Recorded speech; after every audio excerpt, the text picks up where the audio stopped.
দর্শক, BA news 24-এ আপনাদের সকলকে স্বাগত। খবর করছি আমি দেবস্মিতা। আজকের বিশেষ খবর হলো করিমগঞ্জের ভোট গণনায় ব্যাপক গরমিল। কৃপানাথের শংসাপত্র বাতিলের দাবিতে সামাজিক মাধ্যম উত্তাল।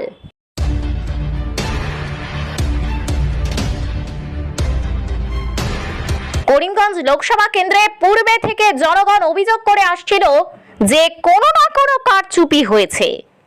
বর্তমানে বাস্তবেই পরিণত হলো। উল্লেখ্য, করিমগঞ্জের জেলা শাসক মৃদুল কুমার যাদব বিগত সামাজিক মাধ্যমে কাস্টিং ভোটে যে তথ্য আপলোড করেছেন তাতে প্রকাশ্যভাবে লেখা রয়েছে 11,36,538টি ভোট। গণনা শেষে দেখা যায় 11,43,942টি ভোট। এতে প্রায় যথেষ্ট ভোটের গরমিল রয়েছে। তাতে সকল প্রার্থীদের আরও একটি লিস্টে অন্য রকমের হিসাব দেখা যাচ্ছে। তাতে মোট ইভিএম এর ভোটের সংখ্যা রয়েছে 11,40,349টি। পোস্টাল ব্যালটের সংখ্যা রয়েছে 6,533টি। মোট হিসাব করে দেখা যাচ্ছে 11,46,882।